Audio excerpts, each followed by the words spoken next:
Story of three monkeys എന്ന് പറയുന്ന മാതിരി തന്നെ ഒരുപാട് കഥകളുണ്ട്. Story of three friends, story of three wools.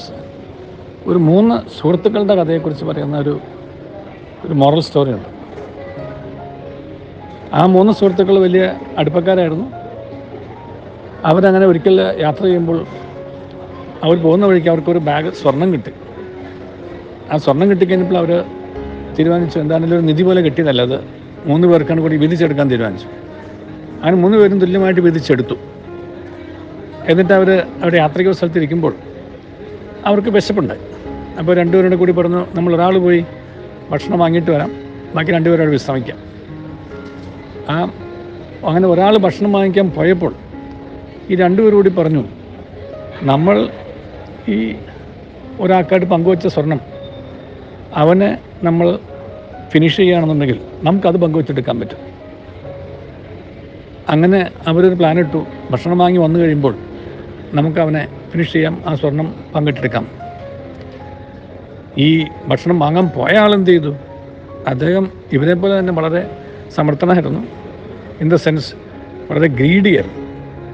അദ്ദേഹം തീരുമാനിച്ചു, ഇവർക്ക് 2 പേർക്കും ഈ ഭക്ഷണത്തിൽ പോയ്സൺ കലർത്തി കൊടുത്തു കഴിഞ്ഞാൽ അവർ 2 പേരും അതോടുകൂടി വഴിയരിയിൽ കിടന്ന് മരിച്ചോളും, ആ സ്വർണ്ണോട് തനിക്കെടുക്കാമെന്ന് വിചാരിച്ചു. അങ്ങനെ ആർത്തി പൂണ്ട 3 പേരും കൂടെ കൂടി പദ്ധതിയിട്ട പ്രകാരം 3 പേരുടെയും അന്ത്യം സംഭവിച്ചു എന്നുള്ളത് വ്യക്തമാണ്. ഭക്ഷണം വാങ്ങി വന്നു കഴിഞ്ഞപ്പോൾ, ഭക്ഷണം വാങ്ങി വച്ചു കഴിഞ്ഞിട്ട് അദ്ദേഹത്തെ ഇവർ മർദ്ദിച്ച് അവശനാക്കി കൊന്നുകളഞ്ഞു. എന്നിട്ട് അവരീ ഭക്ഷണം കഴിച്ചു. അവരീ ഭക്ഷണം കഴിച്ചു കഴിഞ്ഞപ്പോൾ കുറച്ച് കഴിഞ്ഞപ്പോൾ അവരും വഴിയരിയിൽ അവരും മരിച്ചു. ഫലത്തിൽ ഒന്നും കിട്ടിയില്ല, ആർക്കൊന്നും കിട്ടിയില്ല. ആർത്തി മൂത്ത് കഴിഞ്ഞാൽ നമ്മുടെ ജീവിതത്തിൽ സംഭവിക്കാവുന്ന ദുരന്തത്തെക്കുറിച്ചാണ് ഈ കഥ നമ്മോട് പറയുന്നത്. ഗ്രീഡ് ആണ് എല്ലാ തിന്മകളുടെയും ഒരു അടിസ്ഥാനം. അതുകൊണ്ട് നമുക്ക് ലഭിക്കുന്ന അനുഗ്രഹങ്ങൾ മറ്റുള്ളവരുമായി പങ്കുവെക്കുന്നതിൽ സന്തോഷിക്കുക. നമുക്കുള്ളതുപോലെ തന്നെ മറ്റുള്ളവർക്ക് ഉണ്ടാവണമെന്ന് ആഗ്രഹിക്കുക. മറ്റുള്ളവരുടെ നന്മയിൽ സന്തോഷിക്കാൻ കഴിയുക. അങ്ങനെ നന്മയിൽ സന്തോഷിക്കുന്നത് വഴിയായിട്ട് നമുക്കുള്ളതിൻ്റെ ഐശ്വര്യം വർദ്ധിക്കും എന്നും മനസ്സിലാക്കുക. നമ്മെപ്പോലെ തന്നെ മറ്റുള്ളവർക്കും സന്തോഷിക്കാനും ജീവിക്കാനും അവകാശമുണ്ട് എന്നും തിരിച്ചറിയുക എന്നൊക്കെയുള്ള കൊച്ചു കൊച്ചു മോറൽ പ്രിൻസിപ്പിൾസാണ് ഇതിനകത്ത് അടങ്ങിയിട്ടുള്ളത്.